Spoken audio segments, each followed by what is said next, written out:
예, 이번 시간에는 지급명세서 관련되는 부분을 정리하도록 하겠습니다. 지급명세서는 정상적인 지급명세서와 간이 지급명세서 이 두 가지로 구분할 수 있는데요. 자, 우리 교재를 통해서 정리하겠습니다. 323페이지가 되겠습니다. 자, 지급명세서 일반 소득에 대한 지급명세서 제출과 관련되는 부분인데, 소득세, 법인세를 원천징수하는 자는 소득별로 지급명세서를 그 지급일이 속하는 연도에 다음 연도 기준으로 해서 다음 연도까지 제출하는데, 언제까지냐면 이자, 배당, 사업, 기타 소득은 2월 말까지, 그 다음에 근로퇴직, 사업소득은 3월 10일까지 제출하도록 되어 있습니다. 휴폐업자, 모든 사업자인데 휴업일이나 폐업일이 속하는 달에 다음 달 말일까지 제출하도록 되어 있다는 거, 이것도 좀 주의를 해주시고요. 자, 일용근로소득에 대한 지급명세서 제출과 관련되는 부분입니다. 일용근로소득은 그 지급일이 속하는 분기의 마지막 달에 다음 달 말일까지입니다. 2019년도 4분기 일용근로소득에 대한 부분들은 2020년 1월 말까지 제출하시면 됩니다. 이 부분 주의해 주시고요. 원래 1월 10일까지였는데 그러니까 연장이 됐습니다. 연말에 법이 개정이 됐기 때문에 말씀을 드립니다. 324페이지에 제출 방법 및 미제출 가산세에 대한 부분이 되겠습니다. 자, 이 부분 한번 보시면, 자, 앞에서 잠깐 말씀드렸는데 근로퇴직 사업소득 3월 10일까지, 이자 배당 기타 소득 2월 말까지, 일용근로 분기의 다음 달 말일까지 제출해야 된다라고 말씀을 드렸고요. 자, 그 다음에 뒤쪽에 우리 교재에 나와 있을 텐데요. 나와 있는 부분인데 그 부분보다 자, 우리 정상적인 지급명세서 제출과 관련해서 325페이지에 보시면 미제출하게 되면 어떻게 되느냐 하는 부분인데, 가산세가 있습니다. 324페이지에요. 가산세가 있습니다. 자, 1% 가산세가 있고요. 미제출 금액의 1%입니다. 근데 3개월 내에 제출하면 0.5%의 가산세가 있다라는 겁니다. 그래서 지급명세서 제출에 누락되지 않도록 굉장히 조심을 하셔야 됩니다. 왜냐하면 가산세율이 굉장히 낮은 것처럼 보이지만 실질적으로는 가산세 금액은 엄청나게 크다라고 볼 수 있습니다. 그렇기 때문에 누락되지 않도록 주의하셔야 되겠습니다. 자, 325페이지에 지급명세서 양식을 제가 교재에다 실어놨습니다. 우리 지급명세서가 어떻게 생겼냐라고 질문을 드리면 지급명세서를 모르시는 분들이 굉장히 많습니다. 그런데 지급명세서는 근로소득 원천징수 영수증, 각종 소득의 원천징수 영수증이 지급명세서다, 그렇게 이해를 하시면 되겠습니다. 그 지급명세서를, 원천징수 영수증을 세무서에 제출할 때 제출하는 서류를 지급명세서라고 용어를 부르고 있습니다. 자, 326페이지에 근로소득 비과세 감면 항목에 대한 지급명세서 제출 대상 여부 표로 요약을 해놨습니다. 참고로 보시고요. 자, 327페이지에 기타 제출 서류에서 의료비 지급명세서, 기부금 명세서 작성해서 제출하도록 되어 있습니다. 자, 근로소득 간이 지급명세서 제출과 관련되는 부분입니다. 자, 근로소득 간이 지급명세서, 상용 근로자한테 지급하는 근로소득이나 원천징수 대상 사업소득이 있는 경우에는 지급일이 속하는 반기의 마지막 달에 다음 달 10일까지, 즉 7월 31일이나 그러니까 1월 31일까지 제출을 합니다. 이 지급명세서는 월별, 반기별 납부자 모두 제출한다라는 겁니다. 자, 근로소득 간이 지급명세서 관련되는 부분도 일반적으로는 원래는 다음 달 10일까지였죠. 다음 달 10일까지였는데 이 부분을 말일까지로 법을 연장했다라는 겁니다. 그 내용이 327페이지에 자세히 정리가 되어 있고요. 328페이지도 마찬가지로 정리가 되어 있습니다. 자, 제출 방법은 이러한 지급명세서는 전부 다 전자로 제출하도록 되어 있습니다. 자, 미제출 시에 어떻게 되느냐? 가산세 적용합니다. 그 제출 기한까지 제출하지 않으면 가산세가 적용이 될 수 있다라는 부분이고요. 간이 지급명세서 제출에 대해서는 처음 생긴 제도다 보니까 19년도에 발생한 소득 부분에 대해서 늦게 제출하게 되면 가산세의 50% 적용되는 부분을 감면해 주겠다라는 부분입니다. 자, 가산세는 정상적인 지급명세서의 가산세는 1%였습니다. 간이 지급명세서는 0.5%로 규정하고 있습니다. 0.5%에 50%를 감면해 주는 부분이기 때문에 0.25% 가산세가 적용이 된다라고 보시면 될 것 같습니다. 자, 이렇게 이제 지급명세서에 대한 내용을 정리를 하고, 우리 정리된 내용을 통해서 세무사랑 프로에서 실제 제출하는 방법들을 살펴보겠습니다. 교재 329페이지가 되겠습니다. 세무사랑 프로에서 지급명세서 제출하는 부분입니다. 자, 간이 지급명세서 제출과 관련해서 상용 근로자 근로소득 간이 지급명세서와 관련되는 부분을 한번 보도록 하겠습니다. 자, 원천징수의 근로소득 관리 탭에서 제출을 하는데요. 연말정산 관리 쪽에 보시면 근로소득 간이 지급명세서라고 하는 부분이 있습니다. 자, 이 근로소득 간이 지급명세서를 선택하셔서 하반기 7월부터 12월 달까지 조회를 하시면 되겠습니다. 이렇게 조회를 해서 마감해서 전자로 제출을 하실 수 있습니다. 그래서 이 부분은 그러니까 다음 달 말일까지 제출할 수 있다라는 부분입니다. 자, 간이 지급명세서는 근로소득에 대한 간이 지급명세서도 있었고요. 사업소득에 대한 부분도 있습니다. 사업 기타 사회보험 쪽에 가보시면 간이 지급명세서가 있습니다. 사업소득 관리 쪽에 보시면 간이 지급명세서가 있죠. 마찬가지로 하반기 거 7월부터 12월 달까지 조회를 하시면 됩니다. 조회를 하셔서 제출을 하시면 됩니다. 자, 이렇게 이제 정리가 된 서류들을 우리 전자신고라고 하는 메뉴에서 세무신고 서류 전자신고 쪽에 보시면 간이 지급명세서 전자신고라고 하는 메뉴가 있죠. 여기에서 제출을 하시면 됩니다.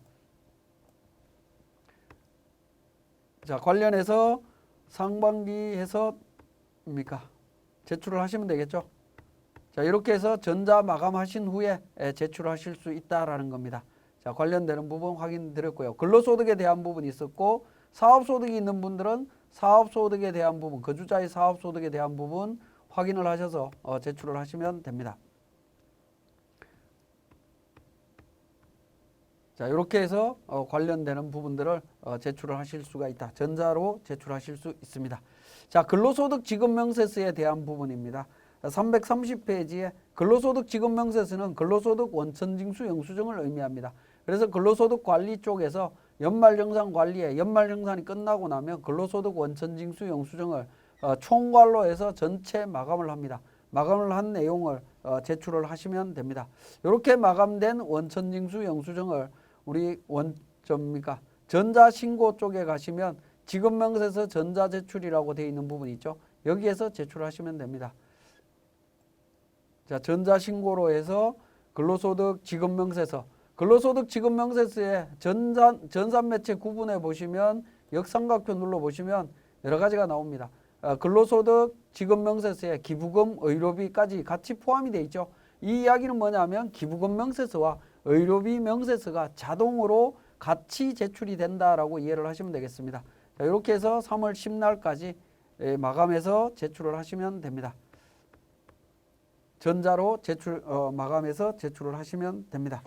그 내용이 있고요. 그 다음에 331페이지에 사업소득에 대한 지급명세서입니다. 간이 지급명세서 제출했고 사업소득에 대한 지급명세서 마찬가지로 사업 기타 사회보험 쪽에서 지급명세서 원천징수 영수증이 됩니다. 그래서 사업소득 원천징수 영수증을 전부 다 조회를 하신 다음에 마감을 해주시면 되는데요. 그 밑에 보시면 사업소득 지급명세서 연간 직계표가 있죠. 자, 이 부분에서 1월부터 12월까지 자, 이때도 마찬가지로 귀속 기준으로 할 거냐 하는 부분인데 신고 기준에 지급 기준이냐 귀속 기준이냐라는 부분인데요. 귀속 기준으로 하실 때는 연도를 12월 기준으로 하시면 되고요. 지급 기준으로 하실 때에는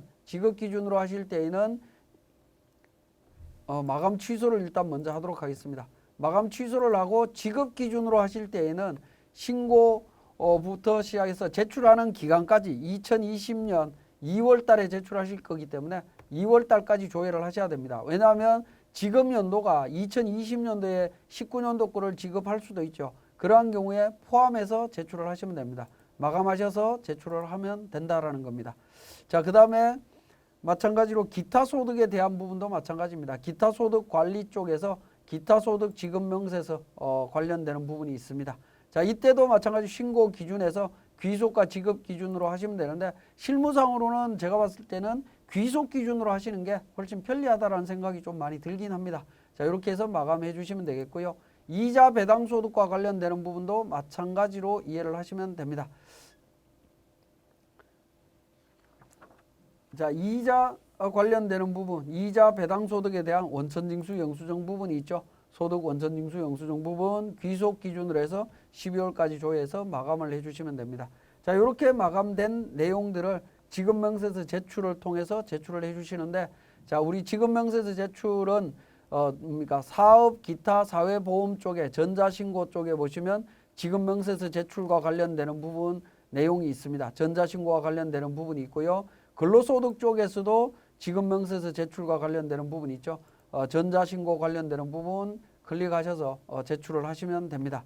제출을 하시는데 전산매체 구분 쪽에서 화살표 눌러서 보시면 근로소득, 퇴직소득 해서 여러 가지 소득들이 있죠. 관련되는 지급명세서를 하나하나 찾아서 등록을 해주시면 되겠습니다. 자, 퇴직소득과 관련되는 부분도 마찬가지로 퇴직소득 원천징수 영수증이 있었죠. 원천징수 영수증에서 1월부터 12월까지 해서 정리를 해주시면 됩니다. 자, 이 부분도 F8번 마감이라는 기능을 통해서 마감을 하신 후에 제출을 하시면 됩니다. 제출을 하시는데 이제 그 전자신고 쪽에서 지급명세서 관련되는 부분을 제출하시면 됩니다. 이때 제출하시는데 중요한 건 뭐냐면 우리가 이렇게 그 지급명세서를 다 마감을 했다라고 했을 때 근로소득 같은 경우에 기부금과 의료비 명세서가 근로소득 지급명세서 제출할 때 한꺼번에 같이 제출되는 거와 마찬가지로 퇴직이나 기타 소득, 사업소득 이런 부분들이 한꺼번에 같이 제출되지는 않는다라는 겁니다. 따로따로 제출이 되기 때문에 근로소득이 있으면 근로소득 지급명세서 일단 제출을 하시고요. 마감해서 제출을 하신 후에 또 퇴직소득이 있으면 퇴직소득을 체크를 하신 다음에 또 마찬가지로 마감해서 제출을 또 하셔야 됩니다. 그죠? 각각 제출을 소득별로 각각 제출을 해야 된다라는 겁니다. 이게 사실은 굉장히 번거로운 일이고요. 회사마다 근로소득과 퇴직소득은 거의 대부분 다 있기 때문에 놓칠 일이 별로 없습니다만은 그 외의 소득이 있을 때에는 내가 신고했는지 여부를 체크하기가 굉장히 어렵습니다. 그 내용을 제가 334페이지에 지급명세서 종류 체크 방법이라고 해서 제가 메모를 해놨는데요. 자, 그 부분은 어떻게 관리를 하시면 되냐면 우리 세무신고 쪽에 보시면 원천신고 검토표라는 게 있습니다. 자, 원천신고 검토표를 클릭해서 보시면 자, 1월 달부터 12월 달까지 관련되는 급여에 대한 정보들을 전부 다 확인하실 수가 있습니다. 그리고 퇴사자에 대한 정보도 나와 있습니다. 그죠?